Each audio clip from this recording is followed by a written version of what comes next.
Selamat pagi Bapak Ibu yang Tuhan kasihi.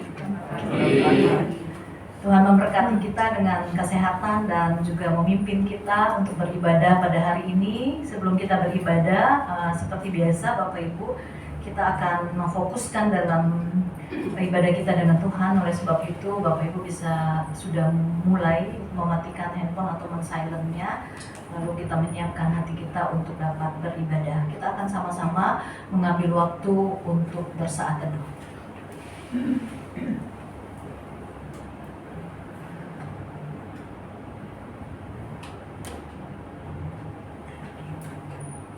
Bapak Ibu dipersilakan untuk berdiri. Kita akan memulai ibadah kita ini. Kita akan menaikkan pujian Berilah Hormat Padanya, KPPK nomor 16.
Pertolongan kita adalah dalam nama Tuhan yang menjadikan langit dan bumi dan yang tetap setia memelihara ciptaannya untuk selama-lamanya. Amin.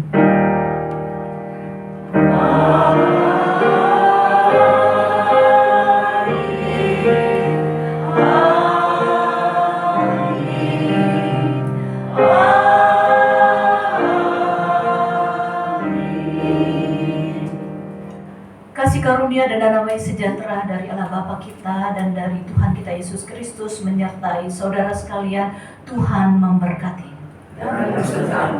Silakan duduk Bapak Ibu sekalian. Kita akan kembali melanjutkan ibadah kita dengan nats pembuka diambil dari Hakim-Hakim pasal yang ke-6 ayat yang ke-15. Saya akan bacakan bagi jemaat sekalian. Hakim-Hakim 6 ayat yang ke-15 berbunyi, tetapi jawabnya kepadanya, "Ah Tuhanku, dengan apakah akan ku selamatkan orang Israel? Ketahuilah kaumku adalah yang paling kecil di antara suku Manasye, dan aku pun seorang yang paling muda di antara kaum keluargaku." Bapak Ibu, setiap hari kita berjalan bersama dengan Tuhan. Setiap hari ada saja di dalam perkataan kita, perbuatan dan tingkah laku kita yang tanpa sengaja ataupun kita sengaja mungkin ataupun tanpa kita sadari kita mendukakan hati Tuhan dengan apa yang kita lakukan. Oleh sebab itu biarlah pagi ini kita menenangkan hati kita. Kita akan mengaku dosa di hadapan Tuhan, Bapak Ibu secara pribadi dengan Tuhan. Kita akan sama-sama menyanyikan lagu "Oh Tuhanku, sucikan hatiku", KPPK 204. Kita minta Tuhan menyucikan hati kita.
Oleh sebab itu Tuhan, kami datang ke hadapan Tuhan, kami memohon Tuhan menyucikan hati dan pikiran kami, mengampuni apa yang kami pikirkan, apa yang kami katakan, seturut dengan firman-Mu. Biarlah kami terus hidup sesuai dengan apa yang Tuhan mau.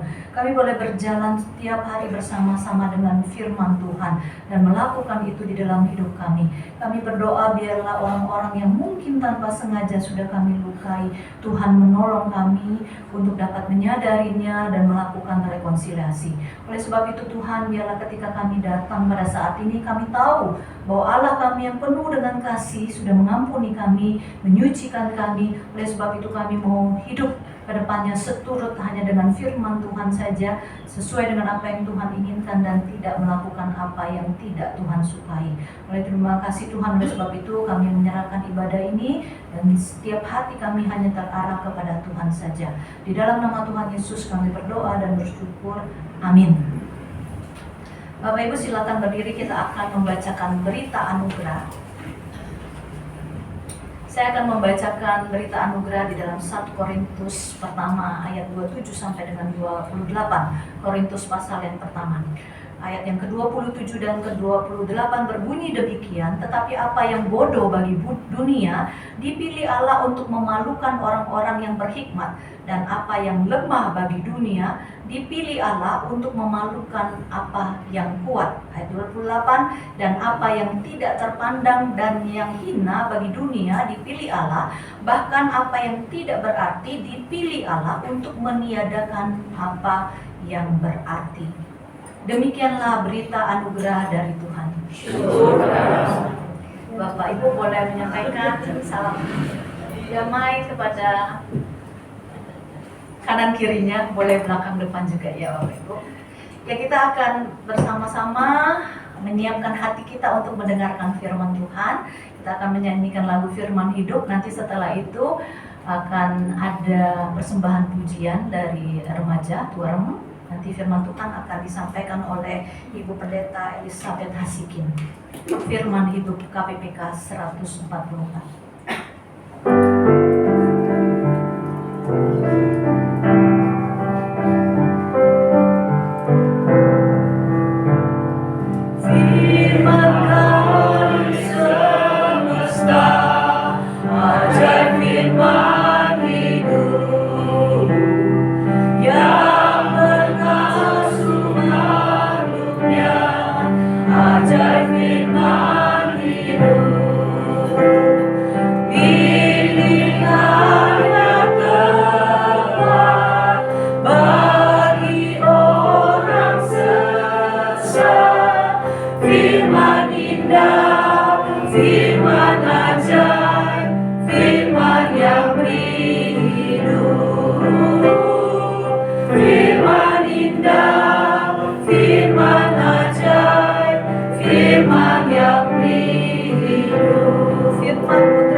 hidup, firman indah, firman ajaib, firman yang hidup. Silakan duduk Bapak Ibu, persembahan pujian oleh remaja.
Ibu Bapak sekalian yang hadir di sini maupun yang mengikuti ibadah dari rumah, kita akan mendengarkan firman Tuhan. Mari kita berdoa. Benar Tuhan, karena Engkau sangat mengasihi kami bukan saja menerima keselamatan yang kekal, tetapi mengalami keselamatan itu dalam hidup kami sehari lepas sehari.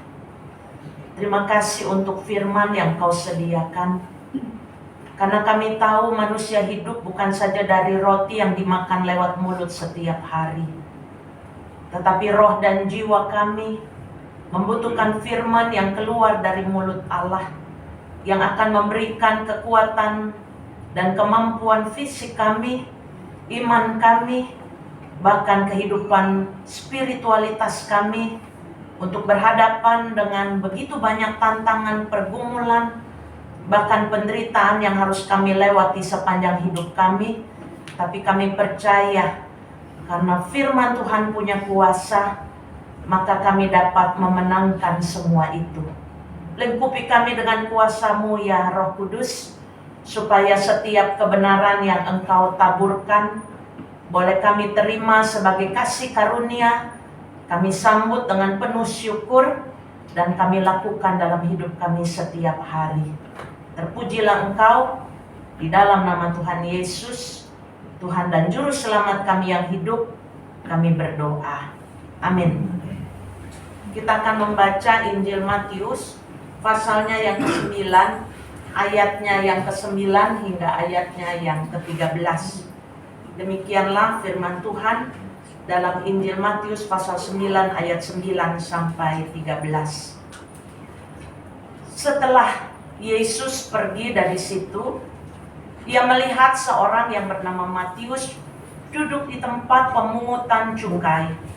Lalu ia berkata kepadanya, "Ikutlah aku." Matius pun bangkit dan mengikut dia. Ketika Yesus makan di rumah Matius, datanglah banyak pemungut cukai dan orang berdosa, lalu makan bersama dia dan murid-muridnya. Pada waktu orang Farisi melihat hal itu, berkatalah mereka kepada murid-murid Yesus, "Mengapa gurumu makan bersama pemungut cukai dan orang berdosa?" Yesus mendengarnya dan berkata, "Bukan orang sehat yang memerlukan tabib, tetapi orang sakit. Jadi, pergilah dan pelajarilah arti firman ini. Yang kukehendaki ialah belas kasihan dan bukan persembahan. Sebab aku datang bukan untuk memanggil orang benar, melainkan orang berdosa." Demikianlah firman Tuhan. Berbahagialah setiap kita yang mendengarkannya, memeliharanya, menyimpannya, dan satu lagi melakukannya. Haleluya.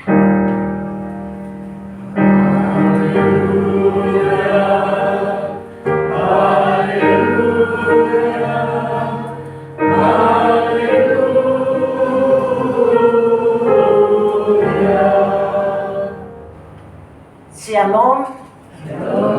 Ni man hao. Semangat pagi. Tadi pagi sudah tersenyum? Boleh kita senyum bareng-bareng sekarang? Nah, sebab katanya hati yang gembira adalah bukan cuma obat, tapi obat yang manjur. Sebab tidak semua obat manjur.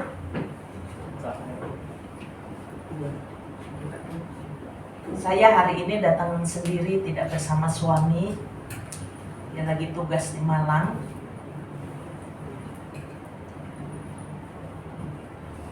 Enam bulan yang lalu tiap hari dia mesti minum obat. Karena suami saya operasi bypass jantung di Adventist Hospital ini 6 tahun yang lalu. Tiap hari obatnya banyak.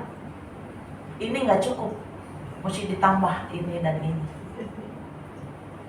Jadi kalau lihat dia lagi makan obat, saya cuma bilang, kira-kira badannya reaksinya gimana ya?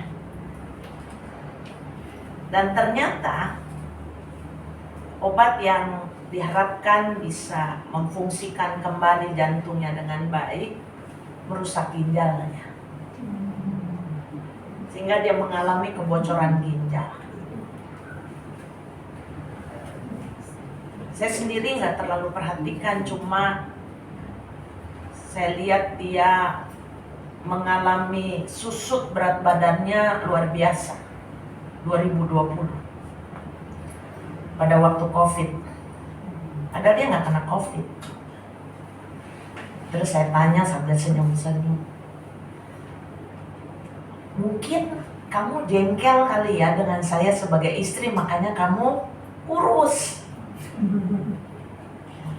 Dia senyum. Dia katakan, "Saya tahu penyebabnya cuma karena COVID, jadi mau ke rumah sakit mikir." Rumah sakitnya di Kemayoran. Setelah COVID mulai mereda, karena rumah sakitnya sebelah apartemen yang biasanya buat atlet itu penuh semuanya. Jadi kalau lewat di situ, dari lantai bawah ke lantai atas lampunya nyala dan banyak orang jemur-jemur. Lalu dokter mengatakan ini efek dari obat kamu. Dan puji Tuhan, setelah kami mengikuti beberapa treatment, sampai hari ini dia tidak makan obat. Tapi dia harus treatment terus untuk menolong fungsi ginjalnya. Ini smart intermezzo mengatakan nggak semua obat bisa menyembuhkan, betul ya? Tapi firman Tuhan mengatakan hati yang gembira bukan sekedar obat, tapi obat yang manjur. Nah, ibu bapak sekalian yang dikasih oleh Tuhan, jadi tiap pagi kita harus menjaga hati kita. Mengapa? Karena di hati kita selalu ada ruang kosong. Makanya tuh ada lagu, bukan lagu gereja ya. Pernahkah kau merasa hatimu hampa? Nggak ada di buku hidung kita. Tapi itu lagu keren banget. Mengapa? Karena kalau kita mau jujur katakan, bukankah sering kita mengalami hati yang hampa, bukan? Pokoknya jujur atau nggak jujur, semua orang mengalami itu. Ada ruang kosong di dalam hati kita yang kita sendiri seringkali tidak mengerti harus diisi dengan apa. Apalagi sejak pandemi COVID yang membuat kita masuk di dalam bunker, di dalam rumah kita, nggak bisa kemana-mana. Kita bingung mesti ngapain. Lalu sebagian dari kita yang hadir di sini usia senior ya, bahkan ada yang udah S3 sangat-sangat senior. Tidak bisa berinteraksi dengan anak, menantu, cucu, tetangga, cuma ngintip aja. Jadi kalau dikirim makanan taruh di depan, habis itu semprot-semprot dulu, baru pegang. Pakai masker, mau buka bungkusnya aja. Ya kan? Membuat interaksi kita diminimalkan. Dan itu menambah lebar ruang kosong dalam hati kita. Hidup ini mau dibawa kemana ya? Lalu setelah COVID, kita mengalami perubahan yang luar biasa. Tadi pagi saya difotoin gereja di tempat di mana suami saya sedang ikut ibadah. Gereja itu besar, tapi banyak ruang kosong. Kalau gereja ini nggak besar, jadi ruang kosong nggak terlalu kelihatan. Karena itu masih digede-gedein juga. Kalau memang belum waktunya. Mengapa? Karena orang lebih senang ikut ibadah di mana saja, kapan saja, dan dengan siapa saja. Betul? Di rumah. Kalau ditanya lagi yang ramai di mana? Kafe. Di mana-mana kafe. Di tengah-tengah situasi akhir-akhir ini juga, saya beberapa kali mimpin ibadah selalu didoakan. Masa transisi pergantian presiden. Supaya semua aman, semua dapat kerjaan. Kenapa? Sekarang ini ada data membuktikan Gen Z nggak mau kerja. Enak di rumah aja. Kalaupun ada, kerja di rumah. Pekerjaan makin minim. Dan cucu-cucu kita tidak seperti zaman saya, sibuk cari kerja. Ibu bapak dan saudara-saudara sekalian, ruang kosong dalam hati kita makin besar. Siapa bilang? Rumusan-rumusan dulu itu masih berlaku sekarang. Zaman saya kecil, orang tua saya bilang banyak anak, banyak rezeki. Anak sekarang gak mau punya anak, kenapa? Banyak anak, banyak masalah. Ponakan saya sudah punya anak, jadi saya sudah jadi hipo. Satu-satu, saya bilang kapan nambah lagi pasukan bodrek? Enggak ya, cukup satu. Ini aja udah repot. Saya mesti ngajar, sama satu ponakan saya dosen. Harus bawa dia kalau lagi meeting. Sebentar lagi gimana caranya kalau dia sekolah, papanya kerja, cari pengasuh, sulit sekali. Ibu bapak sekalian yang dikasih oleh Tuhan, perubahan budaya. Orang tua berpikir, zaman-zaman saya orang tua kalau bangun rumah besar-besar ya, bahkan kalau bisa tuh satu komplek dia beli. Kenapa? Nanti anak tertua di sebelah, anak nomor 2 di kanan, anak nomor 3 terus ada. Anak-anak sekarang mengatakan enggak ya, dekat orang tua banyak masalah. pasti akan ada banyak kritik. Enakan tinggal di apartemen, tahu beres. Apartemen cukup yang kecil, nggak susah untuk beresin, tinggal panggil orang, nggak usah pusing juga mau kecolongan, mau dimalingin, karena semua akses sudah ada, dan semua akses wifi juga oke punya, tidak ada gangguan. Ada jungkir balik dalam budaya. Apa yang terjadi? Ruang kosong itu makin lebar. Ibu bapak sekalian yang dikasih oleh Tuhan, setiap orang mengalami ruang kosong di dalam dirinya. Hari ini kita berhadapan dengan seorang yang namanya Matius. Nama Ibraninya Lewi. Bukan suku Lewi ya, tapi dalam bahasa Ibraninya dia punya nama Lewi. Nah, apa yang terjadi dalam hidupnya? Dia punya ruang kosong di hatinya. Pertanyaannya, kok bisa Mose ngomong dia punya ruang kosong? Kita lihat di sini. Dikatakan di situ, siapa dia? Dia adalah seorang pemungut cukai. Kalau sekarang itu petugas pajak. Nah, pemungut cukai profesinya adalah mengambil pajak. Zaman itu orang Israel sedang dijajah oleh pemerintahan Romawi. Bisa dibayangkan bahwa sebagai bangsa jajahan mereka dipungut pajak. Kayak kita juga sekarang kan dipungut pajak ya. Jadi kalau bulan Januari cari orang-orang yang mengurus pajak itu susah sekali. Kenapa? Udah mulai dicatat semuanya. Apalagi sekarang pajak ini ya sangat ketat, karena NIK kita di KTP dengan NPWP udah jadi satu. Jadi kita nggak bisa bersembunyi. Nah, yang terjadi adalah orang yang ngurus pajak ini sibuk gitu ya. Terus makin banyak hartanya dia makin rumit.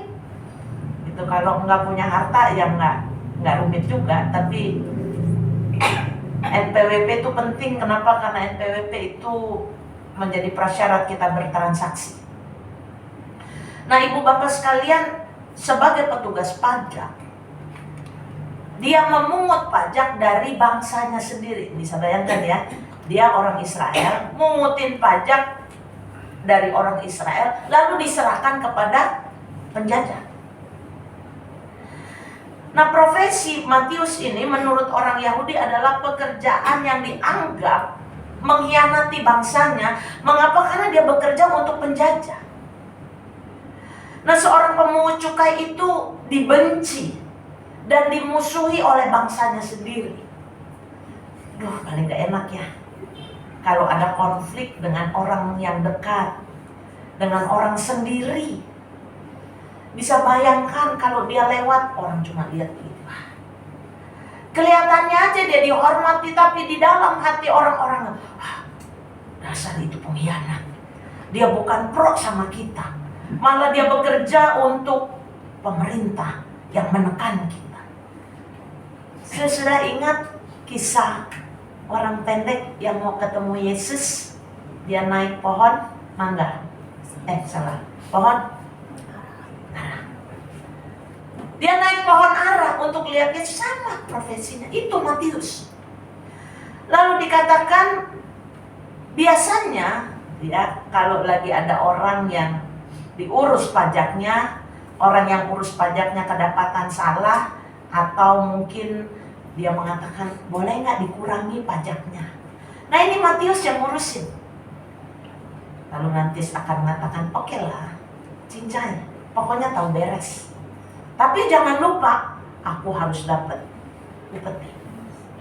Bayangkan dia kerja untuk pemerintah yang menjajah, tapi dia menekan dan memeras bangsanya.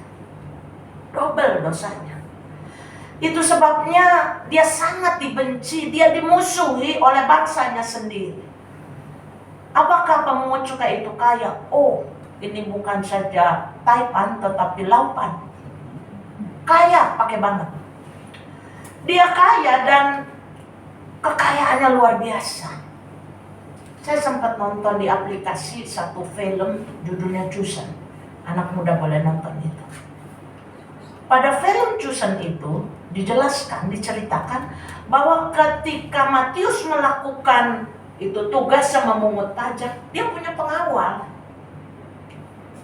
Pengawalnya tentara Romawi. Bayangin, hanya orang yang kaya, hanya orang yang kaya banget itu yang bisa sewa pengawal. Dan pengawalnya bukan pengawal sembarangan, tapi tentara Romawi. Kita lihat ya, kalau orang-orang kaya itu pergi kemana-mana biasanya pakai pengawal.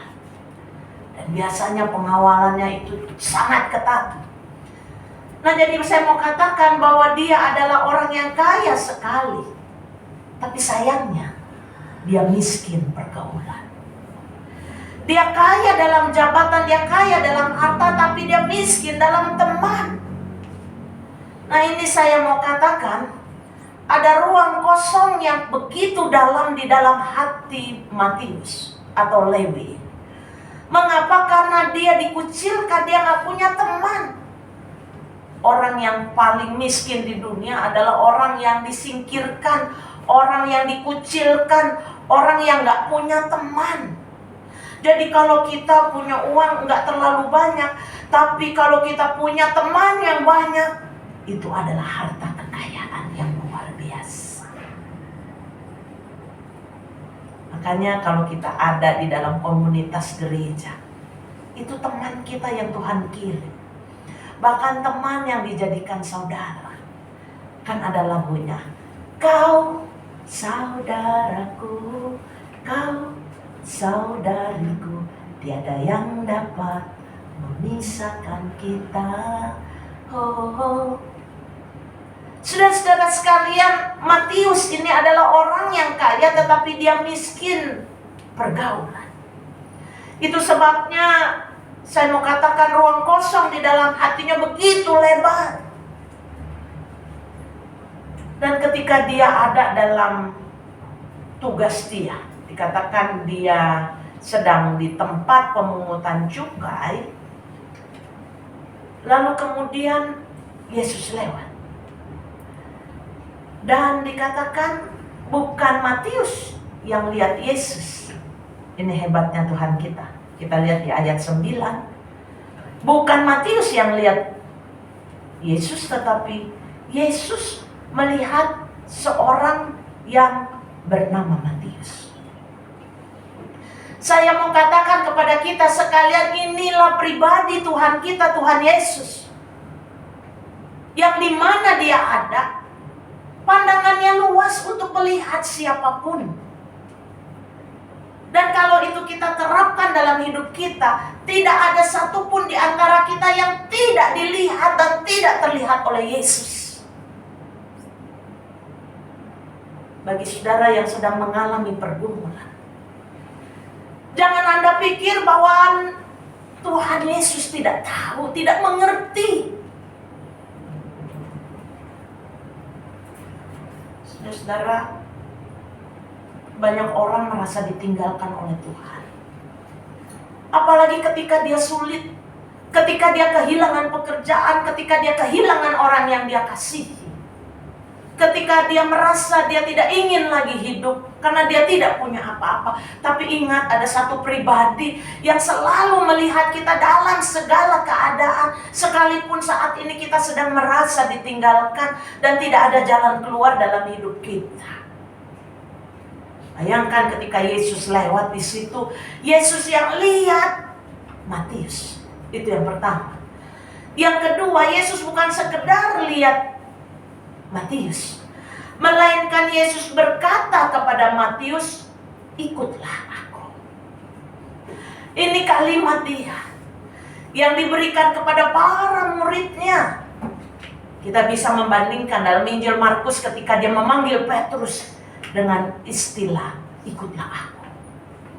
Pakai bahasa Inggris, follow me. Sekarang di dalam dunia digital ada follower.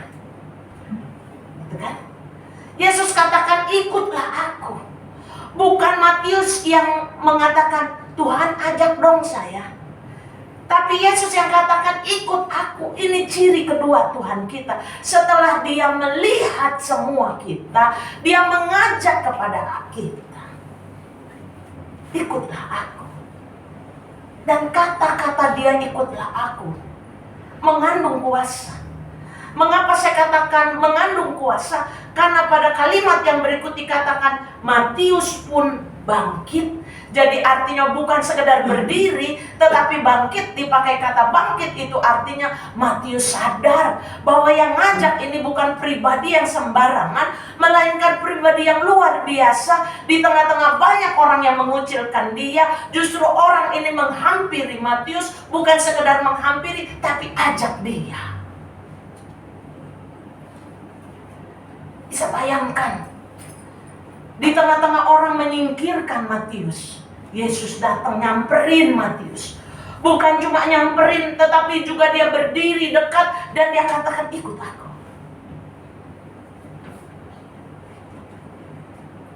Kalau hati kita saat ini ada ruang kosong, merasa ditinggalkan banyak orang, bahkan kita merasa sepi dalam hidup ini, ingat ada satu pribadi yang selalu dekat dengan kita, dan dia ajak kita ikut aku. Dan apa yang terjadi? Ketika Matius bangkit, lalu dikatakan kuasa Yesus bekerja, dan bangkitnya Matius ini diiringi dengan tindakan mengikut dia. Ibu bapak sekalian yang saya kasihi, bagaimana mungkin orang yang disingkirkan, orang yang dikucilkan dari masyarakat, namun dipilih oleh Yesus? Pasti kejadian ini menjadi topik yang viral. Di salah satu stasiun TV itu ada POV. Ya, apa tuh POV? Pokoknya percakapan yang viral, langsung blast. Kalau pakai bahasa jadul dulu, yang digosipin. Apa yang terjadi ini menjadi sebuah topik yang viral di kalangan orang Yahudi. Mengapa? Karena Yesus seorang rabi mau memanggil orang yang berdosa.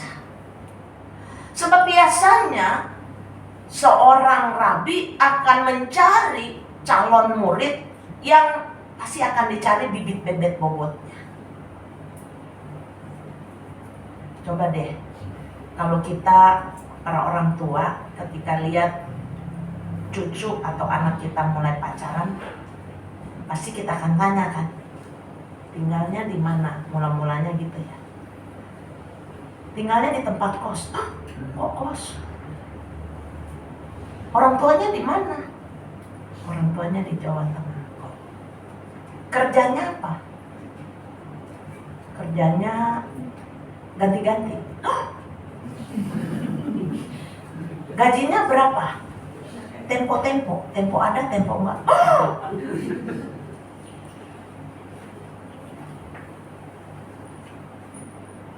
Berapa saudara? Cuma dia anak tunggal.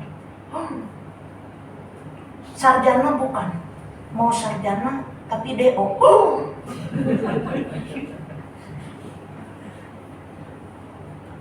Apakah dia orang yang baik-baik? Pernah ditahan sih. Makin panjang napasnya udah ya.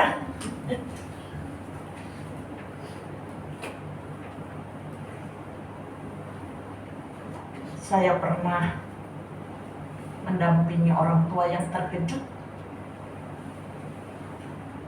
ketika anak laki satu-satunya jatuh cinta pada seorang perempuan ketika mereka sedang studi lanjut di Inggris. Anak laki-laki ini pewaris tahta, pewaris marga, anak laki satu-satunya di kalangan orang Chinese ini, pasti luar biasa. Dan papanya punya kriteria, orang tuanya ini punya kriteria. Kalau kamu nanti calon istri, satu harus Chinese, kartu mati. Yang kedua, agamanya harus sama. Yang ketiga, pendidikannya oke. Yang keempat, keluarganya baik-baik. Dan semuanya rontok, nggak ada yang memenuhi syarat.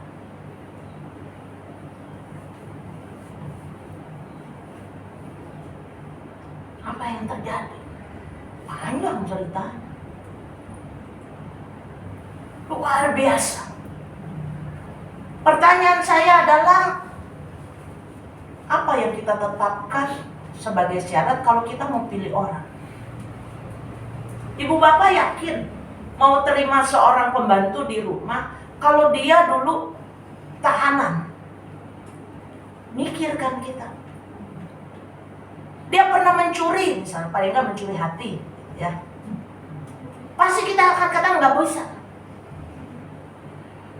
Jadi apa yang menjadi pembicaraan yang viral pada waktu itu, mungkin pada era sekarang kita bilang, kita juga mungkin begitu kali ya, kayak orang Farisi.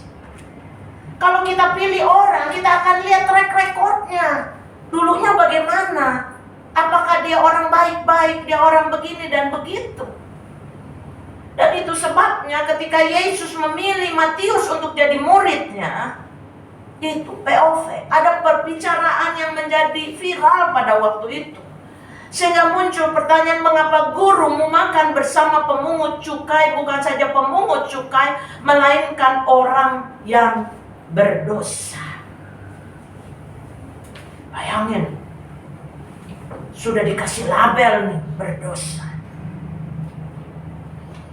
Pertanyaannya adalah, apa ada orang yang gak berdosa? Apa ada? Yang ada orang yang dosanya kelihatan dan orang yang dosanya nggak kelihatan.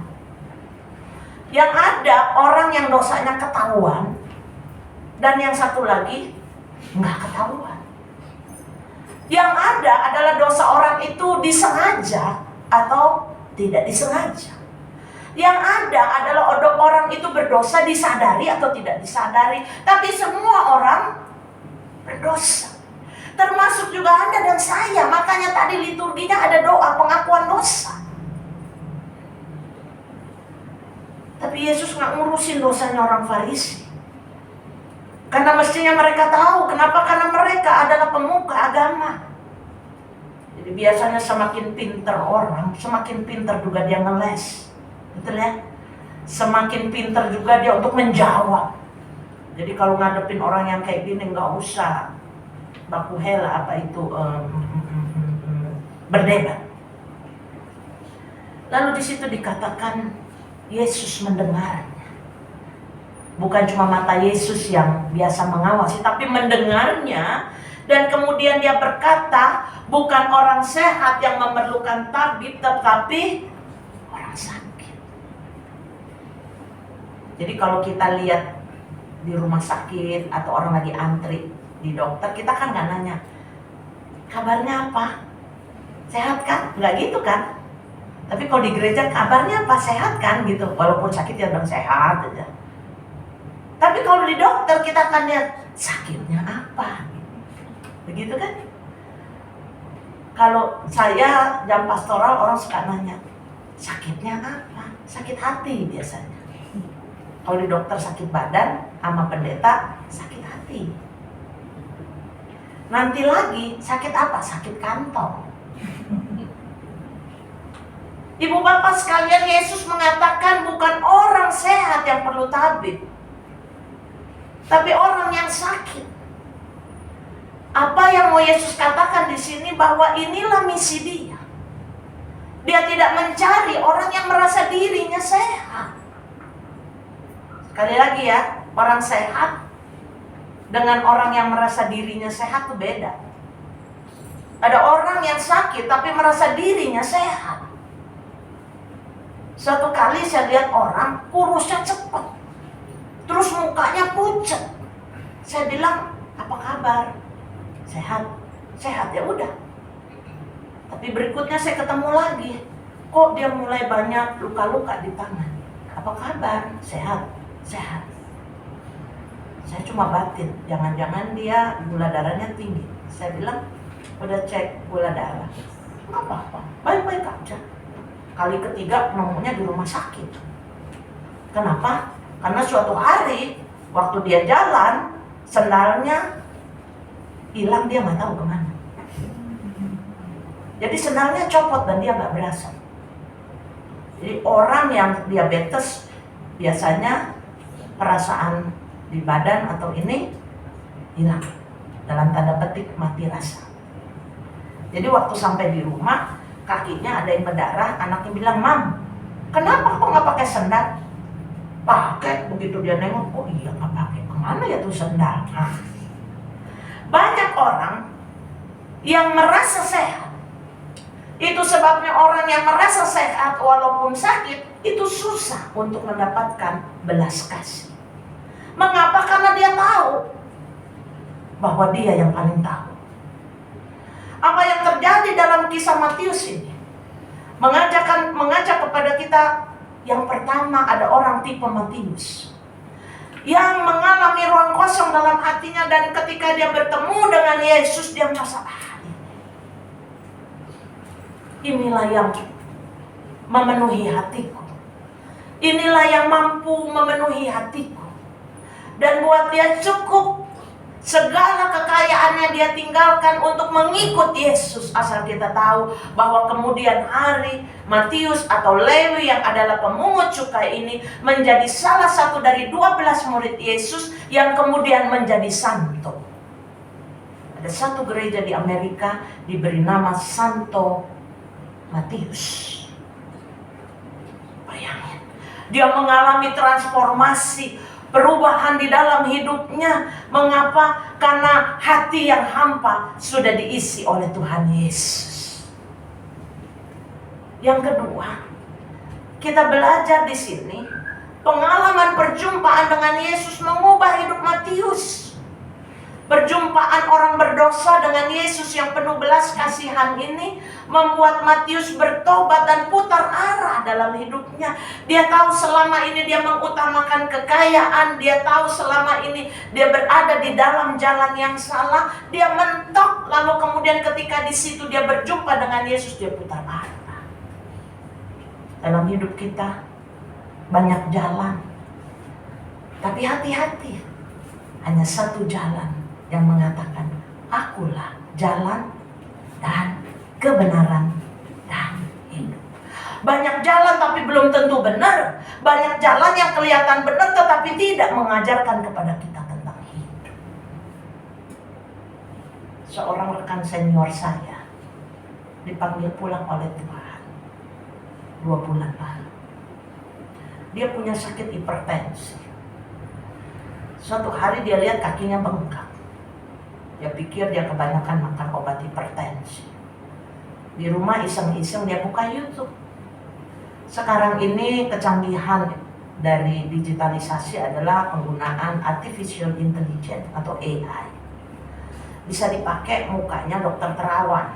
Tahu ya kita semua dokter terawan, dokter yang hebat. Tapi mukanya doang yang dipakai, lalu kemudian diisi pakai suara orang lain jualan obat.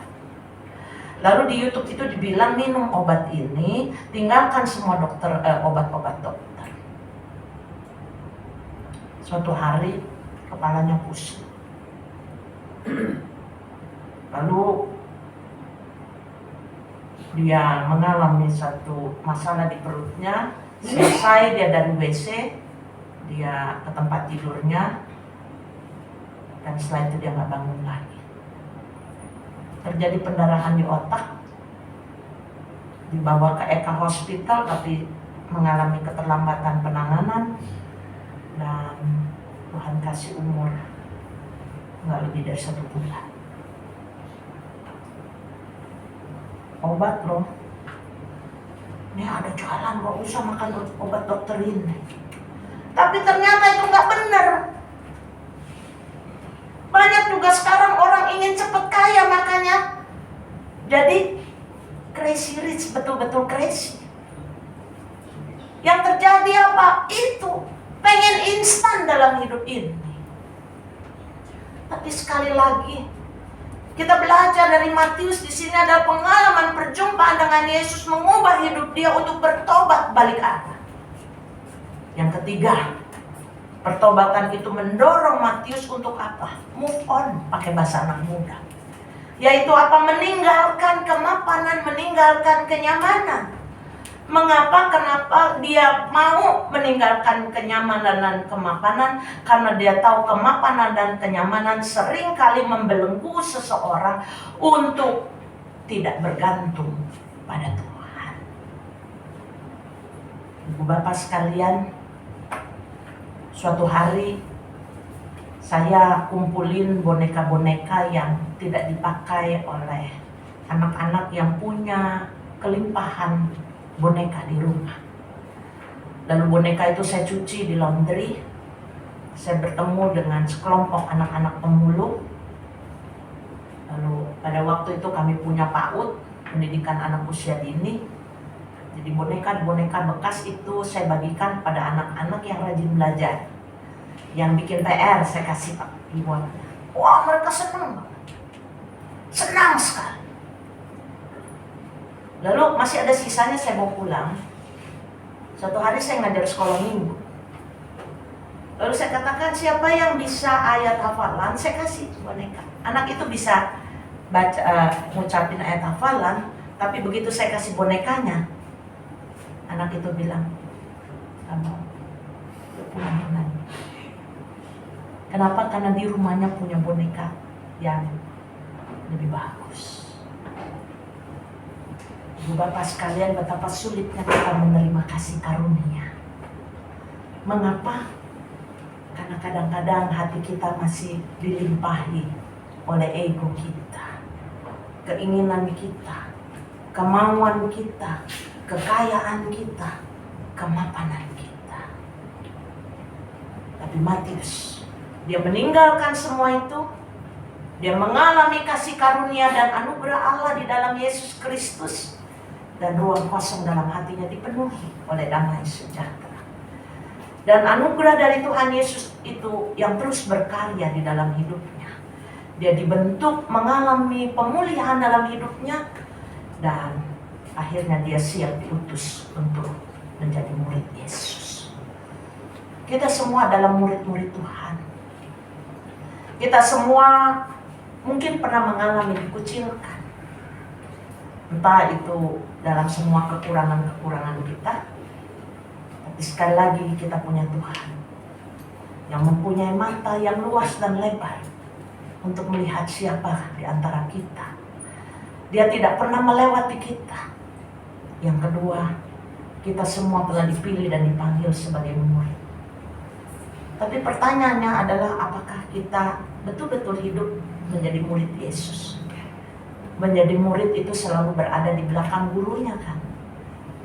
Zaman saya ya, kalau saya lihat guru saya nggak berani ngelewatin dia. Tapi nggak tahu udah zaman sekarang udah beda. Saya kalau ketemu sama Lause gitu ya, saya selalu nyapa dulu. Kenapa? Karena dia guru saya. Dia tahu. Saya pernah belajar bahasa Mandarin di Beijing, walaupun dideportasi karena nggak lulus. Mandarin di Beijing susah, ya. Jadi kalau Lause lagi ngomong, saya selalu liatin lidahnya nekuk kemana. Gitu ya. Saya bilang nanti pulang saya mesti pijat refleksi lidah, saya bilang. Saya selalu lihat dia. Sampai ketika ujian, akhirnya saya dapat A. Saya bilang ini karena kasih karunia. Saya ikuti terus. Jadi pertanyaannya adalah, kalau kita murid Yesus, apakah kita ikuti dia? Ikuti apa yang dia mau, ikuti apa yang dia rencanakan, ikuti apa yang dia tugaskan. Dan dia bilang, kalau kamu ikuti semua apa yang pernah aku ajarkan dan jalan yang pernah aku tempuh, maka kamu akan selamat. Karena itu buka hati kita lebar-lebar. Izinkan dia mengisi ruang kosong dalam hati kita. Dan tiap hari kita nyanyikan, mari masuk, masuk hatiku, ya Yesus, datang sekarang, tinggallah dalam hatiku, ya Yesus. Kalau ada kekhawatiran, kalau ada ketakutan, kalau ada kecemasan, kalau ada kebimbangan, bilanglah Yesus masuk. Karena dengan sendiri kasih karunia itu akan menyingkirkan.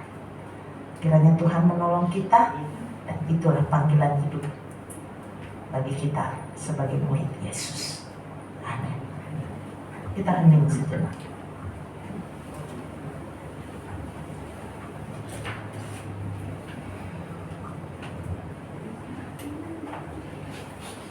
Mari kita menaikkan doa syafaat.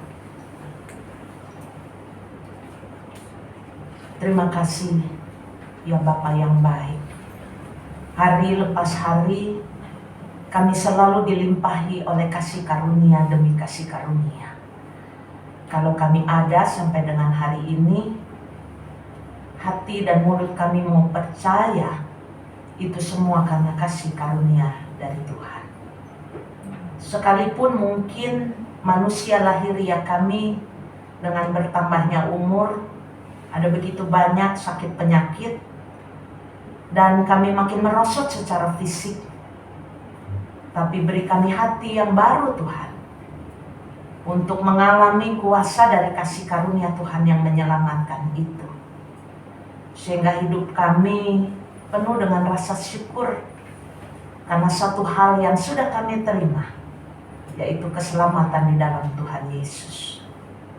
Hari ini kami mau mengingat saudara-saudara kami yang mengalami kelemahan tubuh karena sakit penyakit faktor umur ataupun sakit penyakit yang disebabkan karena gaya hidup. Tapi kami tidak mau mempersoalkan semua itu karena semua manusia akan mengalami.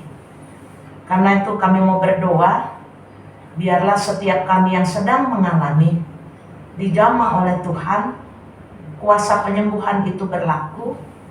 Dan kami mau menyebut secara khusus Pendeta Emeritus Yosef Tetiolong. Kami mau menyebut Bapak Surya.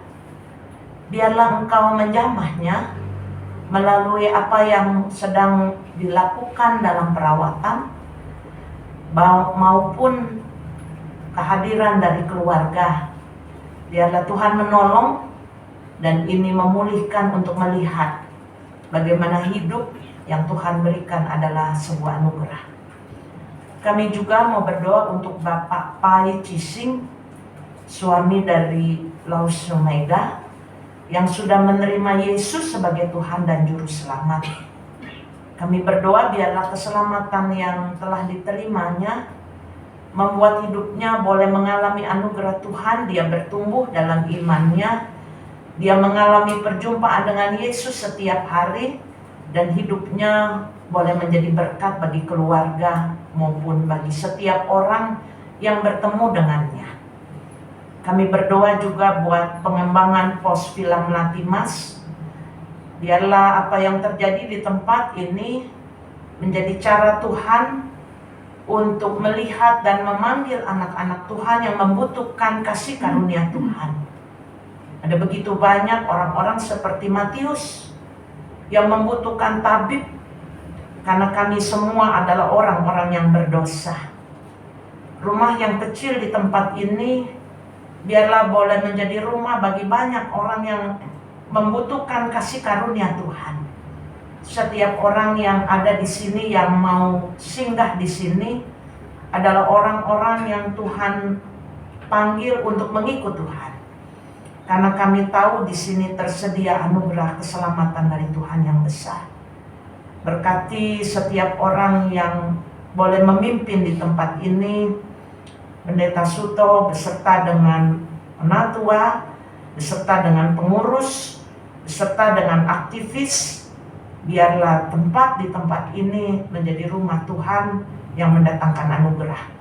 Kami juga berdoa buat bangsa dan negara kami yang pada saat ini sedang menanti pergantian pemerintahan. Biarlah semua boleh berjalan dalam kendali tangan kuasa dan kasih Tuhan.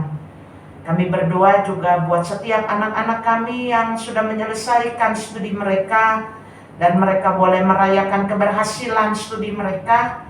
Tuhan memberkati mereka untuk langkah-langkah selanjutnya, untuk jenjang pendidikan selanjutnya, untuk pekerjaan yang harus mereka geluti.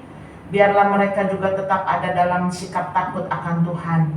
Bagi anak-anak kami yang belum berhasil, berikan kepada mereka kekuatan hati untuk melihat bahwa mereka sedang ditempa oleh Tuhan, mereka sedang dididik oleh Tuhan, mereka dikuatkan, pada akhirnya mereka akan menjadi orang-orang yang berhasil. Kami berdoa juga buat setiap kami sebagai orang tua, baik memainkan peran sebagai mertua, oma dan opa, papa dan mama. Berikan kami hikmat untuk dapat melakukan peran kami dengan baik, sehingga setiap langkah kami, perkataan kami, pikiran kami, tindakan kami sungguh-sungguh mencerminkan hikmat Tuhan. Terpujilah Engkau Tuhan yang selalu beserta dengan kami dalam segala keadaan. Inilah doa dan permohonan kami. Kami mau panjatkan hanya di dalam nama Tuhan kami Yesus Kristus yang sudah mengajar kami berdoa. Bapa kami yang ada di sorga, dikuduskanlah namamu, datanglah kerajaanmu, jadilah kehendak-Mu di bumi seperti di sorga. Berikanlah kami pada hari ini makanan kami yang secukupnya. Dan ampunilah kesalahan kami seperti kami juga mengampuni orang yang bersalah pada kami. Dan janganlah membawa kami ke dalam pencobaan, tetapi lepaskanlah kami dari yang jahat, karena Engkaulah yang mempunyai kerajaan dan kuasa dan kemuliaan sampai selama-lamanya. Amin.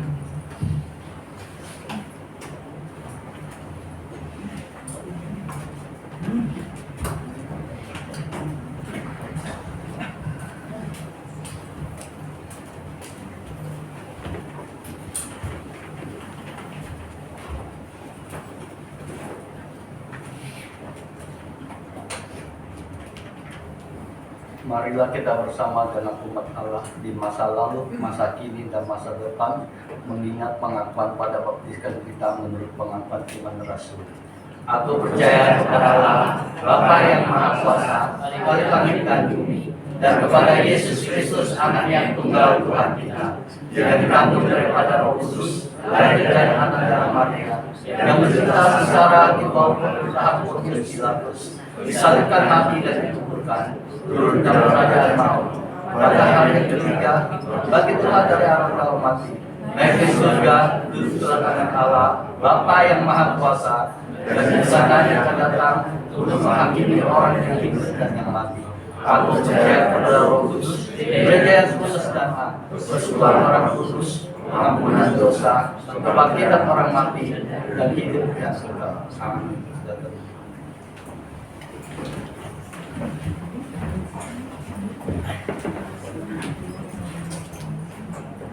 Bapak Ibu sekalian, kita akan mempersiapkan persembahan kita akan memberikan persembahan. Saya akan membacakan di dalam Mazmur 22 ayat yang ke-25. Sebab ia tidak memandang hina ataupun merasa jijik kesengsaraan orang yang tertindas, dan ia tidak menyembunyikan wajahnya kepada orang itu, dan ia mendengar ketika orang itu berteriak minta tolong kepadanya. Kita akan mempersiapkan yang terbaik kepada Tuhan lewat persembahan kita. Kita akan menyanyikan lagu KPPK 326, Jadikan Aku Saluran Berkat.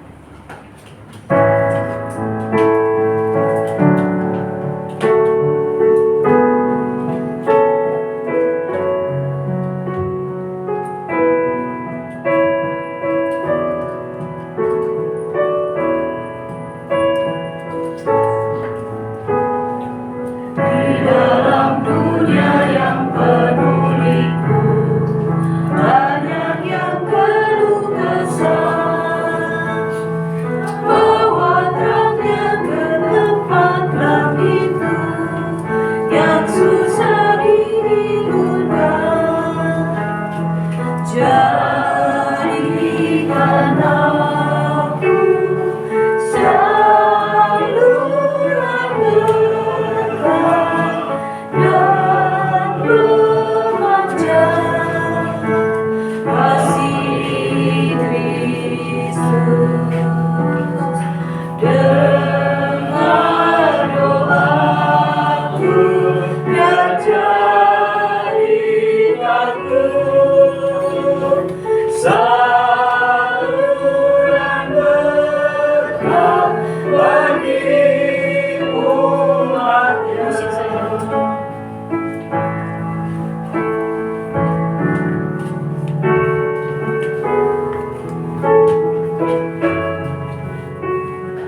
Jadikan kami saluran berkat di mana Tuhan menempatkan kami.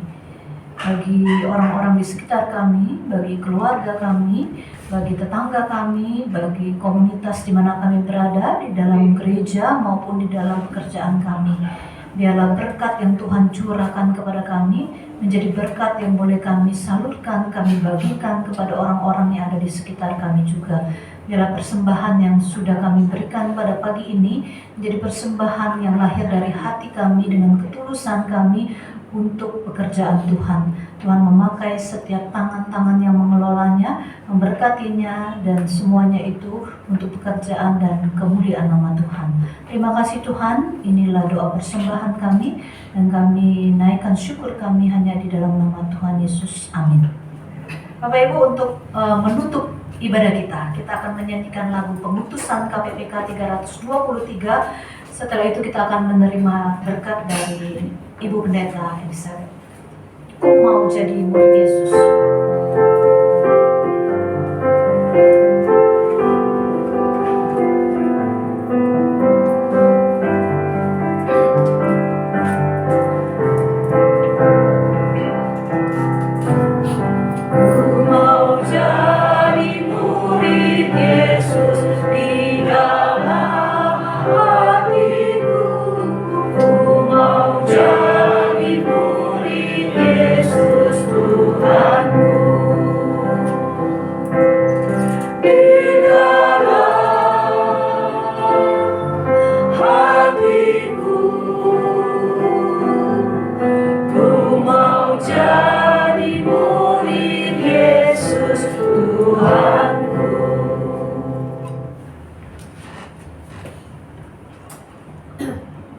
Umat Tuhan, arahkanlah hatimu kepada Tuhan.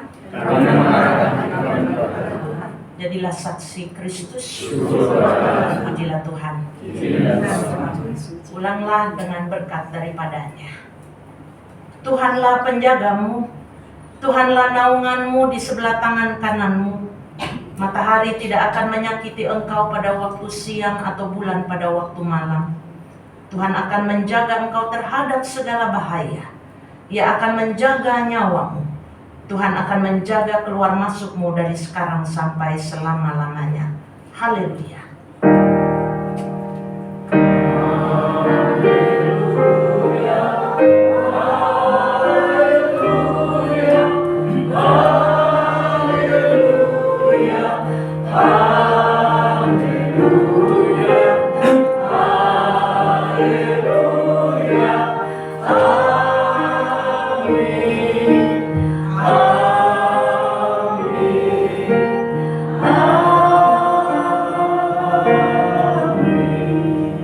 Bapak Ibu dipersilakan duduk, ibadah kita selesai, silakan saat dulu, Tuhan memberkati kita.